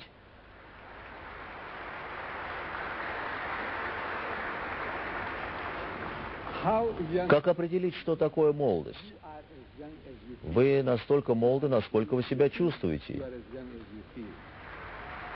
Вы настолько молоды, насколько вы сами об этом думаете. And late at night. I said, Далее, фраза «поздно вечером». Что имеется в виду под этими словами? you think you can't do wrong things 5 o'clock in the afternoon? 5 часов вечера – это что, поздно? Damn it all, you have to wait till Или midnight. поздно, когда уже около полуночи? Итак, вы священник, и вас надо учить, как вы должны вести себя с женщиной, как вы должны сидеть. When the woman comes to you, or Вам нельзя положить ноги на диван. with your legs stretched out on the sofa, and no, you must. Между вами должно быть приличное расстояние. And the lighting must be. Свет должен быть достаточно ярким. Представляете? Представляете, спустя 2000 лет с момента появления христианства You have to learn. священника необходимо учить таким вещам. 10 новых заповедей.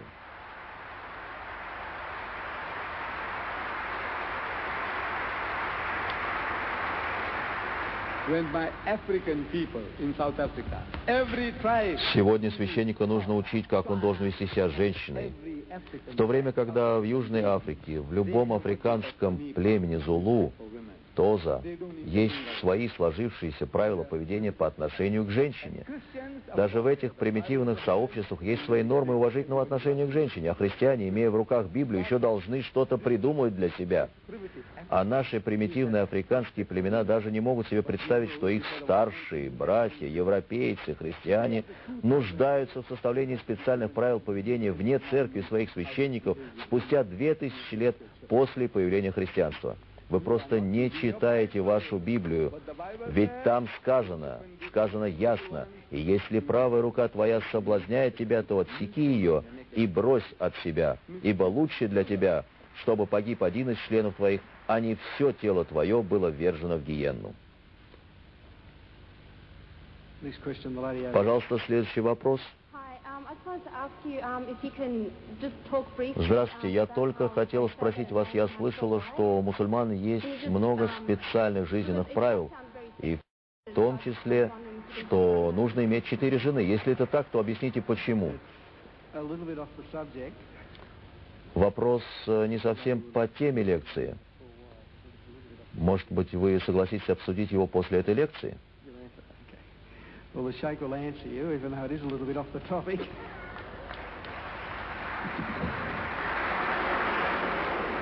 Now this is a pet question. Нет, это очень интересный вопрос. Вы знаете, когда араб приезжает в Соединенные Штаты Америки или в Великобританию, западный человек спрашивает его, вы прибыли из Саудовской Аравии? Он отвечает, да. А сколько жен приехало с вами? И начинает смеяться вот так. Сколько жен приехало с вами? So my friend, Один мой друг, его зовут Керим, a young man. He says, "You Когда он приезжал в Америку, ему всегда задавали подобный вопрос, и он отвечал: he says, look, I've got only one wife. у меня только одна жена. This is a solution to your problem. Но вы знаете, это решение ваших проблем, полигамия, то есть многоженство. Для вас, американцев, это решение ваших проблем. You have in your country 7.8 million more women У than вас в стране на 7,8 миллиона больше женщин, чем мужчин. 7.8 И хотя не все мужчины в США женаты, есть около 8 миллионов женщин, которые не могут выйти замуж. Даже если каждый мужчина в Америке будет женат, то все равно останется почти 8 миллионов незамужних женщин. Но вы знаете, что не каждый мужчина будет жениться. На это есть много причин. Мужчины остаются холостяками по очень многим причинам. friend of ours. You know, he's got a daughter, good looking, well educated, good family. Я встретил одного молодого человека, спросил, сколько вам лет? Он сказал, 35. Вы женаты? Я спросил, он сказал, нет. Я сказал, с вами что-то не в порядке, вам нужен врач, вы хотите, найду вам доктора, отведу вас к доктору. Давайте пойдем к моему другу, предложила ему. У него есть дочь, хорошо воспитанная, пойдем к нему, я вас с ней познакомлю. Он сначала согласился, но потом он нашел причину, чтобы больше нам не встречаться. Это был очень деловой мужчина, да, мужчины. Мужчины, у них есть много поводов к тому, чтобы не жениться. И у него были свои причины, о которых он не хотел мне говорить. А для женщин очень важно, чтобы у него был муж. Для них нужен кто-то, о ком они могли бы заботиться. Every man will not yell. В этом женская психология. Итак, даже если все мужчины в Америке будут женаты, то все равно останется около 8 миллионов незамужних женщин. Надо заметить также, что среди мужчин в Америке 25 миллионов содомитов, мы называем их геи. Это значит, что еще 25 миллионов женщин остается без мужей. Затем 98% заключенных в американских тюрьмах – это мужчины. Я хочу сказать, что решение вашей проблемы – это ислам. Вы смеетесь над нами, а смеяться нужно над вами. Ислам учит нас, женитесь на женщинах, которые вам нравятся, на одной, на двух, на трех, на четырех, но только в том случае, если вы сможете быть справедливыми между ними. Если нет, то женитесь только на одной. Единственная религиозная книга на земле, которая предписывает жениться только на одной женщине, это Коран.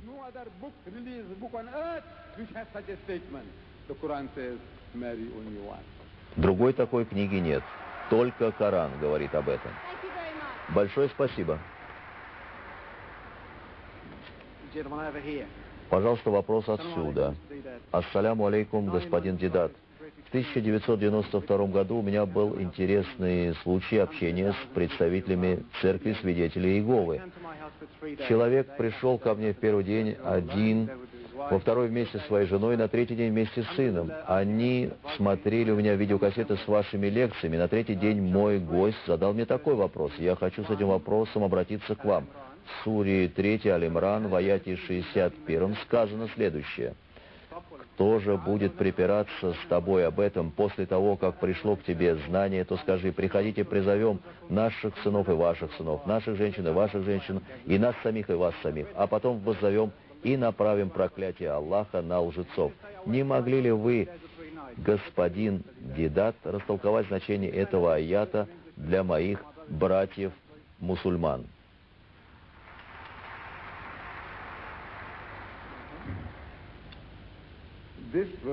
Этот аят связан с посещением Мухаммада христианами из Назарета. Святой пророк Мухаммад, да благословит его Аллах и приветствует, предложил им расположиться на ночлег в мечети Аль-Машид Ан-Набауи.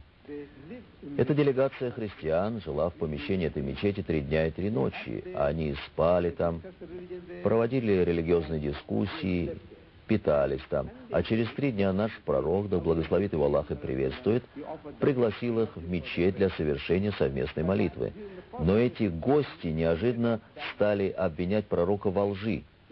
Они сказали, что все его слова – это ложь. На это пророк, да благословит его Аллах и приветствует, ответил им: давайте подождем до утра, и завтра утром я докажу вам, что все это истина. И вы увидите подтверждение от Аллаха тому, что я говорил завтра утром. На следующее утро, когда он пришел со своей семьей и друзьями в мечеть, то он обнаружил, что эта группа христиан из Назарета бесследно исчезла, как будто испарилась. Вот такой был случай. Возможно, он в чем-то перекликается со случаем из вашей практики. Я хочу заметить очень важную вещь в общении с представителями подобных религиозных учений. Я хотел спросить вас, вы записали их адрес или номер телефона? Вы сказали, что они посещали вас в течение 3 дней. Вы не записали их адрес, номер телефона? Нет, я предполагал, что мы еще продолжим наше общение по вопросам ислама. Пожалуйста, в следующий раз,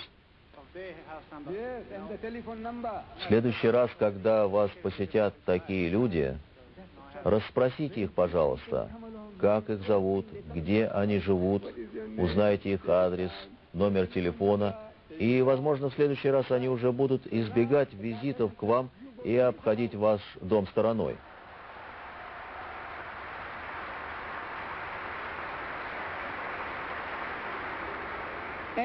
And pester the life out of them, I'm telling you. Until they tell you, next time you darken my door, I'll put a bullet through you.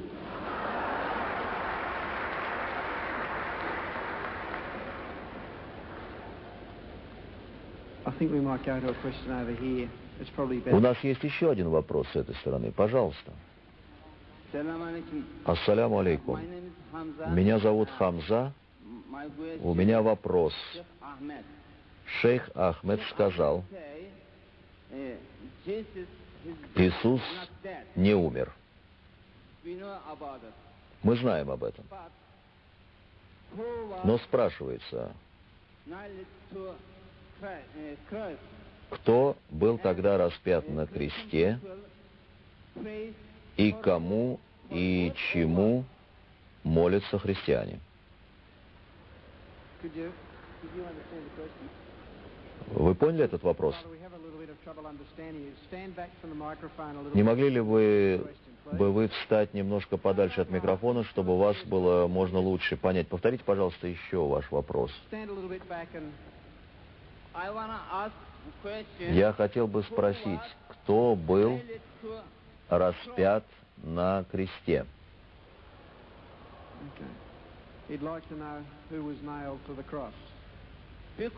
Потому что мы знаем, что Иисус не умер на кресте. Но кто был тогда распят? И кому и чему молятся христиане? Do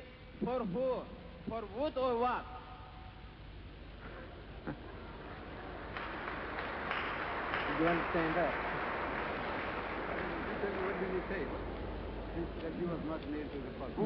The gentleman would like to know. Ведущий повторяет содержание этого вопроса. Jesus was nailed to the cross. Muslims say Jesus was not. Who was nailed to the cross? And if Jesus was not nailed to the cross, who do Christians pray to?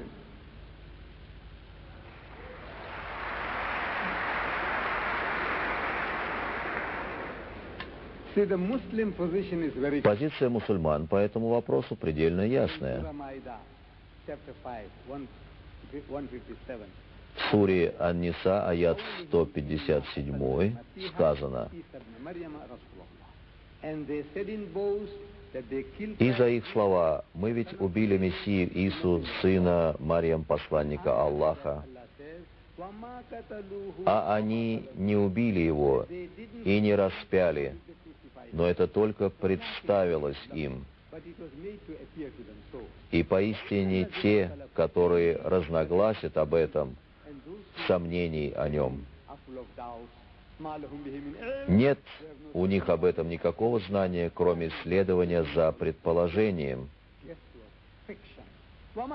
Они не убивали его, наверное. Нет, Аллах вознес его к себе, ведь Аллах велик, мудр. Вот во что я верю. А сейчас, когда христиане совершают молитвы, они говорят, что Христос — это Сын Бога, и Аллах вопрошает у них доказательства, и Он приводит им свои доказательства, в том числе и из Библии. Я достаточно хорошо изучил Библию, и поэтому я могу доказать вам, что даже если все, о чем вы всегда рассказываете, если это и произошло, то все равно Христос не умер, а значит и не было Его распятия. Я рассказывал об этом на моей лекции в прошлую пятницу. Вы были на этой лекции? Нет, не был. Тогда купите эту видеокассету, вы получите полное представление об этом вопросе здесь. Пожалуйста, следующий вопрос. Я хотел спросить вот о чем. Сегодня вы упоминали о каких-то специальных правилах поведения для христиан, представителей англиканской церкви. Я знаю, что у мусульман есть очень строгие правила поведения, но я не слышала ничего о тех правилах для христиан, о которых вы говорили. Я хотела бы узнать у вас, откуда есть такая информация о специальных правилах поведения для священников англиканской церкви.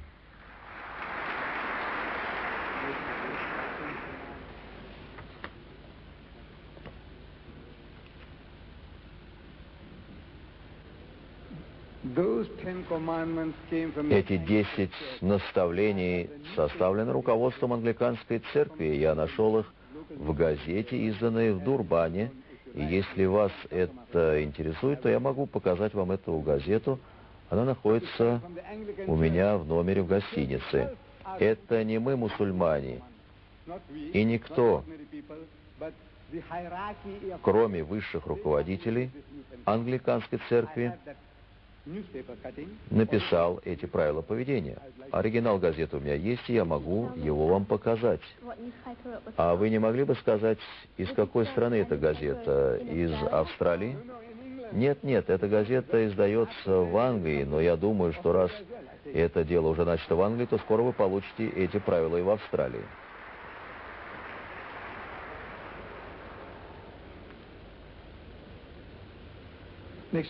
Пожалуйста, следующий вопрос. Добрый вечер, господин Дедат. Прежде чем задать свой вопрос, я бы хотел сказать несколько слов, если это возможно. Будьте осторожны, пожалуйста. Нет, я не хочу никого обидеть. Если я правильно понял все из услышанного, то сегодня в моей жизни особенный день.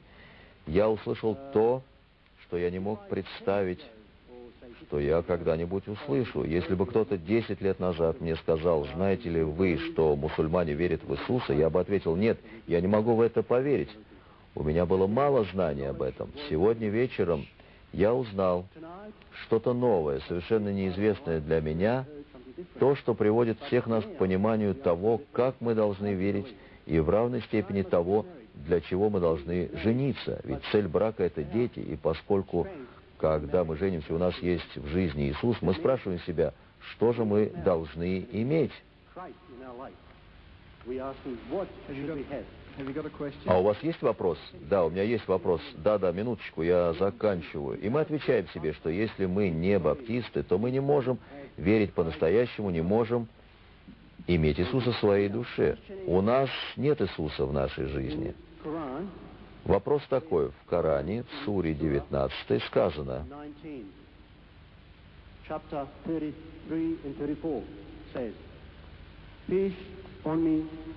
«Мир мне в тот день, как я родился, и в день, что умру, и в день, когда буду воскрешен живым». Это говорил Иисус, сын Марии. Сказано, будет воскрешен, значит, придет снова. Это сказано в Коране. Это не мои слова. Okay, well, thank you for your sermon first. Во-первых, спасибо вам за вопрос. You managed to slip that one past. Во-вторых, мне кажется, вы уже проспали, потому что был такой же вопрос, на него был ответ. Но, возможно, шейх, вы согласитесь объяснить еще раз.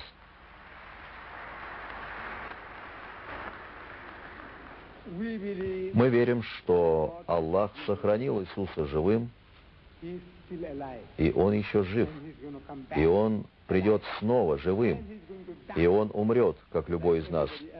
And He will be И Он будет воскрешен, как любой из нас. Вот почему сказано: Pieces of me. «Мир мне в тот день, как я родился, You know when He was born. The day that I die. и в день, что умру». After His second coming, He is going to die. Everybody must taste of death. Anybody, everybody. И так Он умрет, как и все. Taste of death, including Как любой из нас, Он будет воскрешен после смерти. Вот какой смысл заключен в этом аяте. He will also be resurrected from the dead. That's what it means. Can I ask another thing? No, one question only, I'm sorry. Следующий вопрос, пожалуйста. Саляму алейкум. I just want to ask the Sheikh that I converted. Я хотела спросить шейха Ахмада. Я приняла ислам, но как я должна относиться к своим родителям, которые не принимают ислам, I just like чтобы при этом мое поведение не было греховным?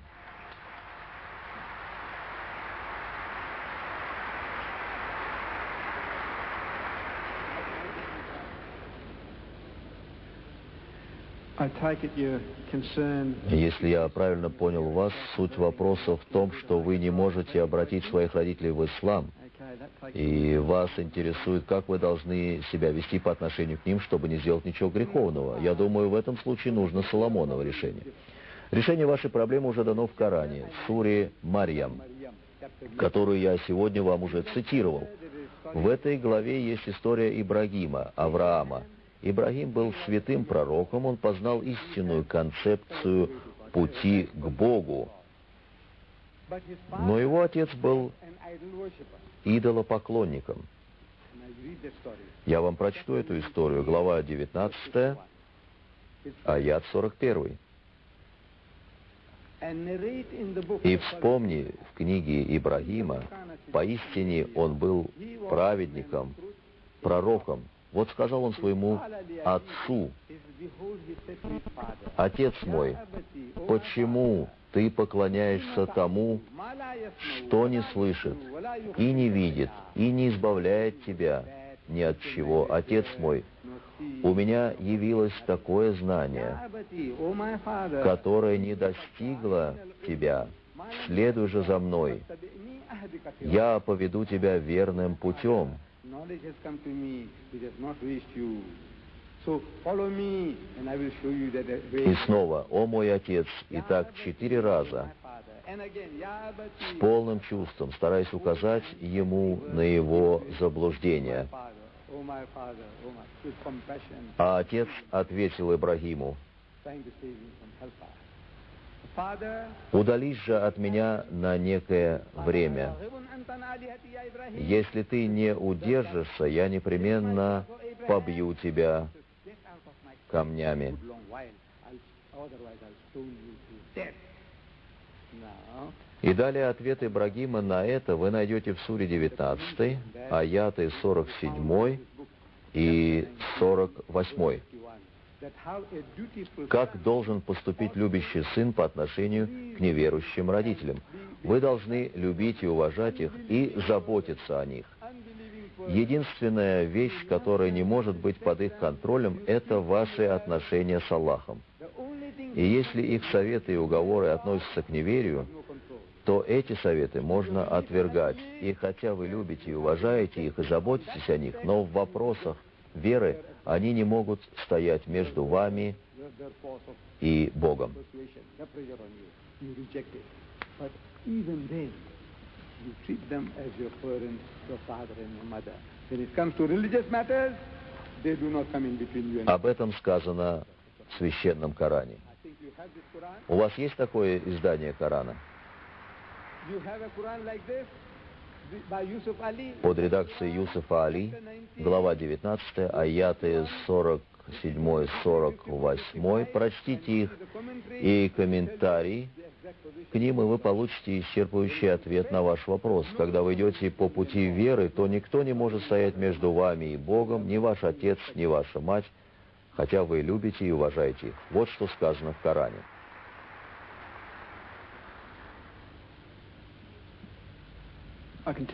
Я хочу сказать вам, что у нас есть некоторые брошюры по этому вопросу. Сестра, я могу дать вам эти книжечки после лекции. Пожалуйста, подойдите сюда. Шейх Ахмед, мой вопрос о чуде появления Иисуса и о его связи с чудом создания Евы из Адама, противоположность тому, как Иисус появился из женщины без участия мужчины. С моей точки зрения, существует какая-то взаимосвязь между этими чудесными явлениями. Созданием женщины из мужчины без участия женщины и появлением Иисуса, мужчины из женщины без участия мужчины. Вы не находите сходства между этими чудесными явлениями?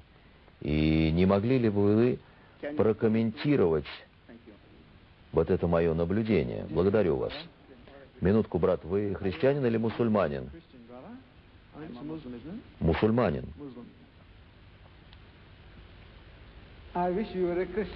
В данной ситуации для меня было бы лучше, если бы вы были христианином.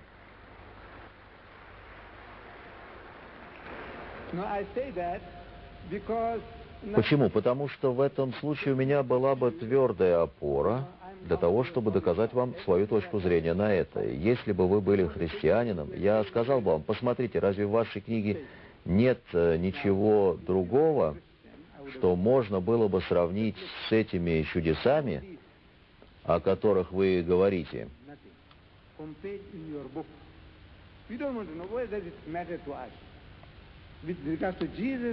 В отношении Адама и Иисуса сказал Аллах: «Ведь мы послали Иисуса так же, как был послан Адам». Сходство между Иисусом и Адамом в том, что оба они посланники Аллаха. Он создал его из праха и потом сказал ему: «Будь», и оно стало. Таким образом, если Иисус, как говорят христиане, Бог или Сын Божий, то Он не может быть величественней Бога, потому что у Бога нет ни Отца, ни матери.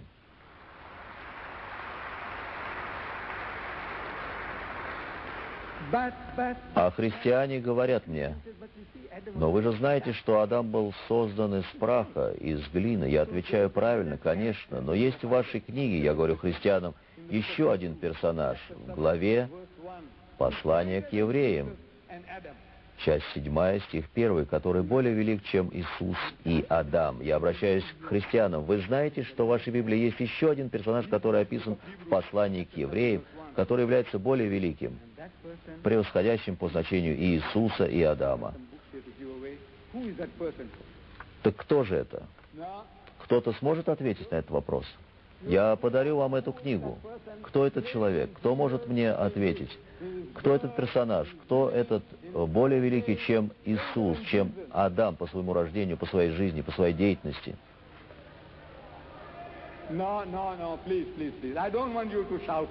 Нет, пожалуйста, не кричите так громко. Что?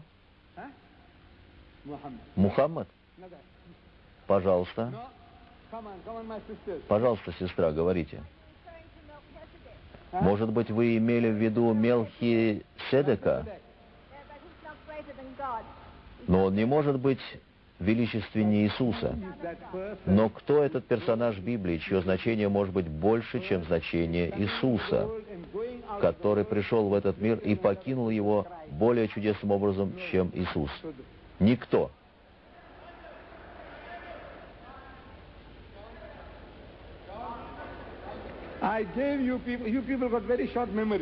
Вы говорите «никто», я думаю, что у вас очень короткая память. Этот персонаж Мелхиседек. Мелхиседек. Об этом сказано в Библии, в послании к евреям.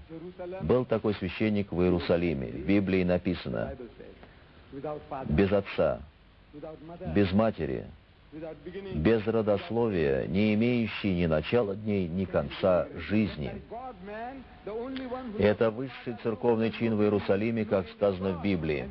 Разумеется, только Бог не может иметь ни отца, ни матери, но в Библии сказано, что был один священник, Мелхиседек, без отца и матери.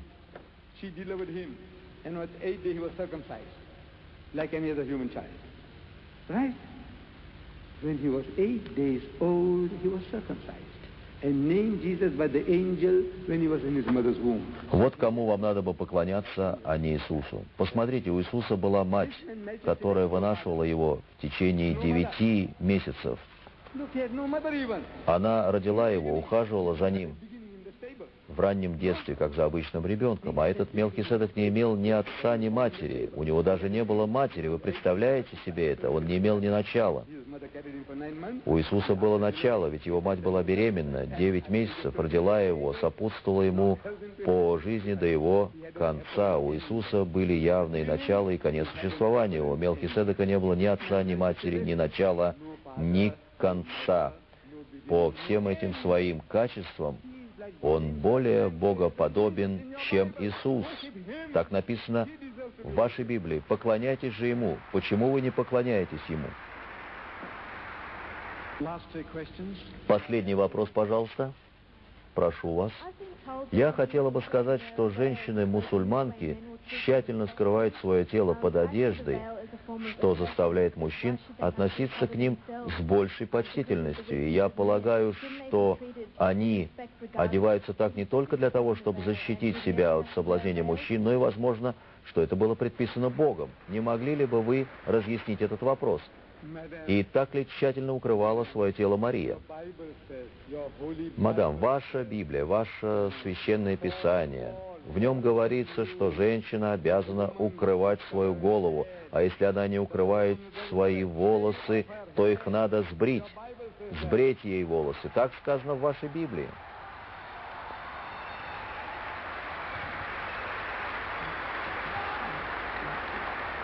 The woman who wears her hair, to shave them off.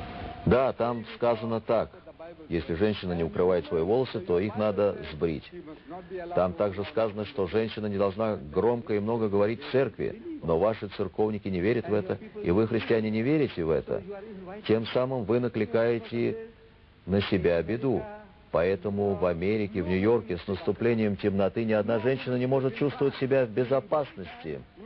Во Франции средь бела дня женщина может быть изнасилована прямо на улице, а люди будут проходить мимо, говоря: вот забавно, возможно, они наслаждаются. Вы сами провоцируете это. Посмотрите на этих скромных монахинь. Например, монахини Римско-католической церкви. Никто не посмотрит им вслед. Если бы мать Иисуса шла по улице одна, то никто бы на нее не оглянулся. Но, мои дорогие сестры, все эти мини, бикини и так далее, все это привлекает даже такого старого человека, как я.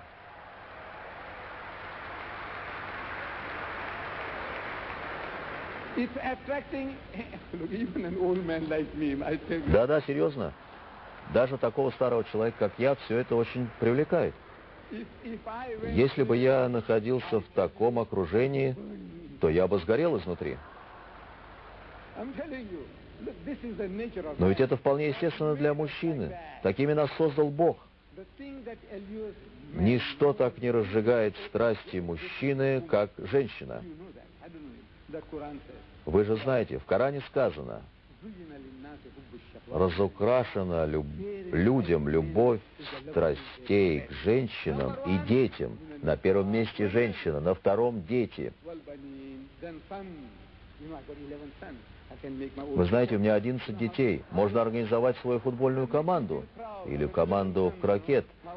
У меня 11 сыновей. Это лучшее проявление моей страсти, целая футбольная команда. В Коране сказано: и нагроможденным кентаром золота и серебра, и меченным коням, и скоту, и посевам. Но на первом месте страсть к женщине. Ничто так не разжигает страсти мужчины, как женщина. И я говорю моим западным знакомым: Я не хочу ничего доказывать, и я не хочу ничего комментировать. Просто возьмите вот такой, например, факт. В моем городе Дурбане есть одна фирма по продаже подержанных автомобилей. Я имею в виду маленькие такие грузовички, мы называем их тракс. И вот эта фирма, продающая старые автомобили, использует для своей рекламы девушек, одетых в бикини.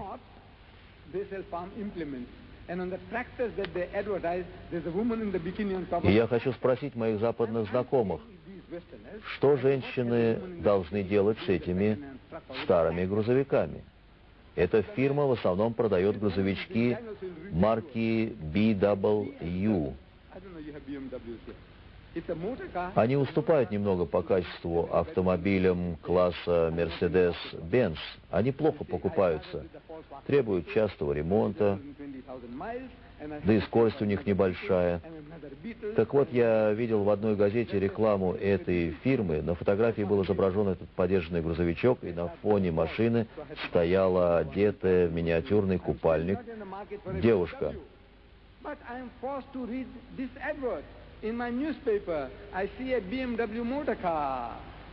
И надпись над этой фотографией призывала: «Давай попробуй ее сейчас».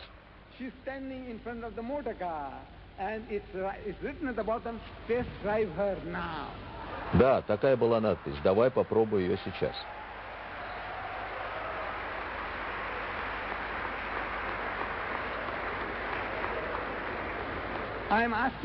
Я хочу спросить, кого имеется в виду попробовать, женщину или машину? И я говорю им: вы видите, это ваш образ жизни.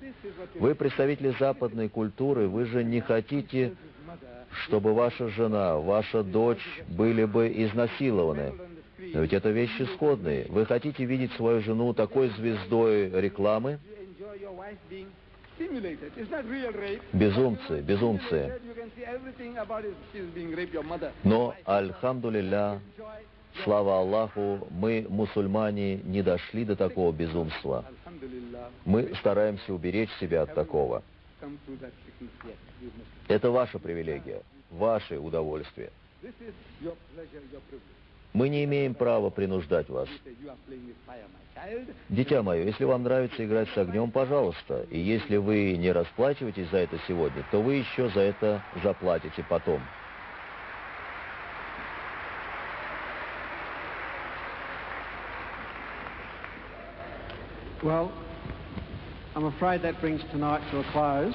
Итак, пришла пора заканчивать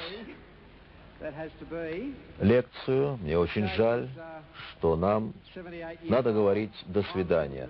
Вы знаете, что шейху уже 78 лет, и он немного устал. Но я думаю, что эта встреча не последняя. Мы соберемся еще раз в другой аудитории. Я благодарю вас за эти аплодисменты и присоединяюсь к ним. И считаю, что это высокая оценка этой лекции, в которой мы все участвовали.